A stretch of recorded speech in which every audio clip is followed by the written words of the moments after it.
How you doing, guys? This is Eric from RuleTheWasteland.com, secretoftheinternet.com.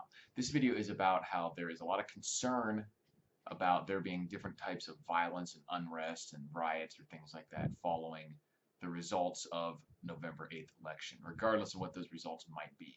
I tend to think that the fears are probably a little bit overblown, but this is a channel about preparedness, so it doesn't ever hurt to be prepared for outcomes that, while unlikely, could be potentially serious. So get that out of the way. I don't think there's going to be widespread violence and riots or anything like that. No martial law. I seriously doubt any of those things will happen. Well, they're certainly possible, I guess. I really don't think that's going to happen.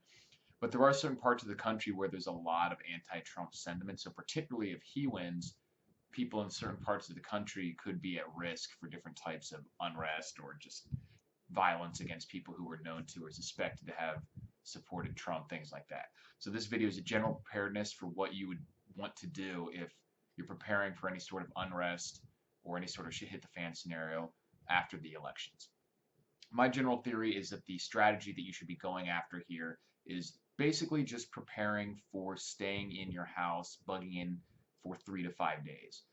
So that way, if there is some sort of unrest, if there's some sort of riots, you have the ability to not have to leave your house or your apartment or whatever for at least a couple days until things die down a little bit. So that means, if possible, be prepared to take time off work. It's a little late if you haven't saved up sick leave or a time off or anything like that. So this will mostly be oriented towards your physical preparations and not necessarily like work-related stuff like that. But that is a consideration. So it's helpful to have time off if you have a typical job like that, and just for situations like these. But here's my recommendations for what you should do for physical preparedness. Like I said, 3 to 5 days worth of supplies you need. So that means water, 3 to 5 days worth of water. I don't suspect that water would stop running even in serious riot situations, but water is something you should always have on hand regardless.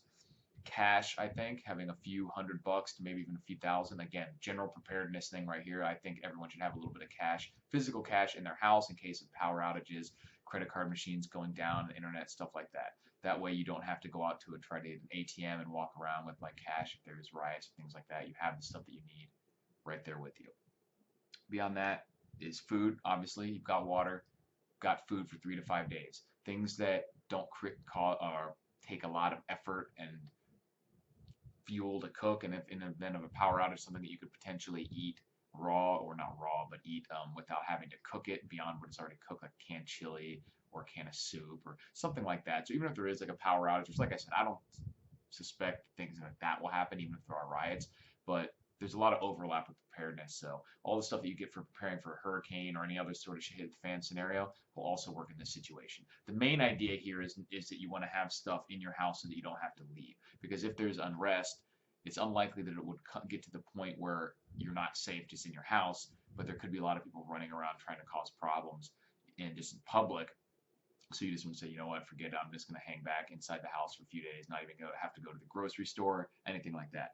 So you got your water, your food, cash in case you do need to get anything, any medications you need, and gas. This is something that, just like with a hurricane, fill up your cars ahead of time, top off all your gas tanks, and if you have a couple gas cans lying around, it never hurts to have an extra 5 or 10 gallons, anywhere from 5 to 20 or 25. Beyond that, I think it's not really safe to store that much gas in your house, and you would really have to start talking about stabilizing it with gas stabilizer, because it might take you a while to get through it.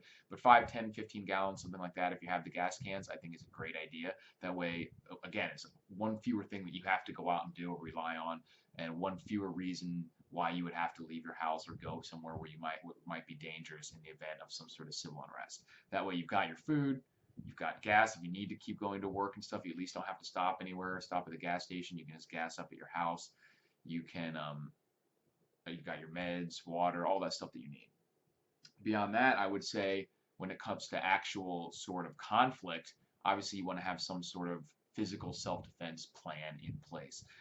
Obviously, a firearm in your house is probably the best bet. Make sure your stuff's ready to go. Make sure it's not locked up in a safe or somewhere that's really difficult to get to. So in the event someone is maniacs running around trying to cause problems with people who may have been known to support one candidate or another, you'll at least be ready to go, and you won't have to dig around trying to find, oh, where did I put this? Is the magazine loaded? Is it locked up and takes me? What's the combination? All that stuff. Make sure you're ready to go. Follow any safety procedures that make sense if you have kids or anything like that. Obviously, you don't just want to leave guns lying around. but have a plan for being able to get to your self-defense items, whether it's guns, baseball bat, whatever you have, mace, just so you have it ready to go, keeping your doors locked throughout these days if there is signs of any civil unrest, things like that. Another one is some sort of fire suppression system, because in the event of a riot, even if they're not a super serious riot or super widespread, one thing that almost always happens is someone's throwing around Molotov cocktails or starting fires or something, burning on a car. So you want to have some method of fire suppression, fire defense. So for your house, it usually means one or two fire extinguishers, making sure the battery is up to date in your smoke alarm, things like that, just little stuff. Like I said, I don't suspect that people's houses will be burning down, and even in the event of that there is civil unrest. But these are minor inconveniences when it comes to preparing for them. It's never a bad idea to have a fire extinguisher or fire defense stuff around your house anyway. So you might as well get it squared away now. We have a few days before there's something that even just slightly increases the chance of something like that happening, even if it's not a major concern for you. And in most of the country, I really don't think it is a major concern. There's certain bigger cities that have certain populations that are really opposed to Donald Trump and are going to think that they may think that the election was rigged if he wins, or they're just going to be pissed off and go after somebody. I don't know if that's going to happen or not. It is a possibility, so we need to prepare for it. But luckily, as I've mentioned in this video already, all the stuff that you have, if you're a prepper of any kind, most of that stuff is going to serve you in this situation as well.